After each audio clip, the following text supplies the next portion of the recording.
राहुल रिंकी के notes copy कर रहा था, तभी उसकी नजर नोटबुक के कवर पे गई। ये कैसी फोटो है? ये एटम्स की फोटो है। क्या एटम्स की फोटो भी ले सकते हैं? लेकिन आज के जमाने में ये ब्लैक एंड व्हाइट फोटो क्यों ली है? ये बात रक्षक सर के कानों में पड़ी। वाह बेटा, एटम की कलर फोटो चाहिए तुम्हें। तुम्हें पता भी है कि ये फोटो ली कैसे गई है? जैसे बाकी फोटो ली जाती हैं, वैसे ही ली गई होगी, बस लेंस को बहुत ज्यादा जूम कर दिया होगा। लगता है तुमने मॉडर्न फिजिक्स की क्लास बंक मारी है। कलर्स लाइट की वजह से दिखते हैं। जब लाइट किसी ऑब्जेक्ट से टकराती है तो कुछ वेवलेंथ ऑब्जेक्ट एब्जॉर्ब कर लेते हैं और कुछ रिफ्लेक्ट। यही रिफ्लेक्टेड वेवलेंथ की लाइट हमें अलग अलग कलर के रूप में दिखाई देती है। पर एटम विजिबल लाइट की वेवलेंथ से हजारों गुना छोटा होता है, और अगर ऑब्जेक्ट का साइज लाइट की वेवलेंथ से काफी छोटा हो तो लाइट उससे रिफ्लेक्ट करके वापस आने के बजाय डिफ्रैक्ट कर जाती है। तो हम छोटी वेवलेंथ क्यों नहीं इस्तेमाल करते, जैसे कि गामा रेज?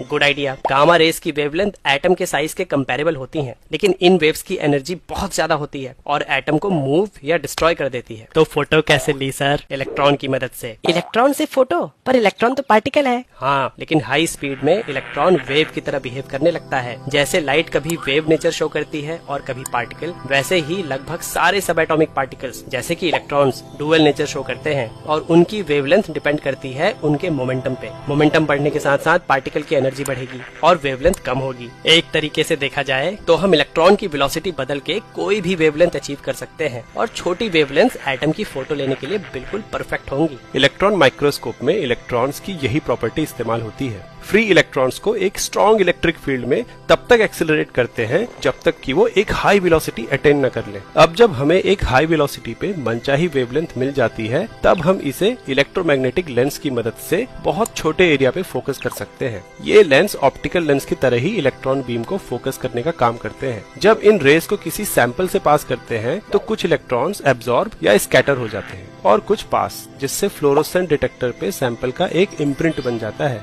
बिल्कुल एक्सरे की तरह। अरे वाह, ये तो कमाल की चीज है। तो क्या हम इलेक्ट्रॉन्स की स्पीड और बढ़ा के, यानी वेवलेंथ और छोटी करके एटम के न्यूक्लियस की भी फोटो ले सकते हैं? एटम के न्यूक्लियस की फोटो लेने के लिए बहुत ही छोटी वेवलेंथ चाहिए, और इस वेवलेंथ पे इलेक्ट्रॉन्स की एनर्जी बहुत ज्यादा हो जाएगी। तो ये ऐसा होगा कि बुलेट से गुब्बारे की फोटो ले रहे हो। वैज्ञानिकों ने जब न्यूक्लियस पे सुपर हाई एनर्जी इलेक्ट्रॉन्स मारे तो न्यूक्लियस की फोटो तो नहीं मिली, पर इलेक्ट्रॉन्स और न्यूक्लियस के इंटरेक्शन से जो स्कैटरिंग हुई उससे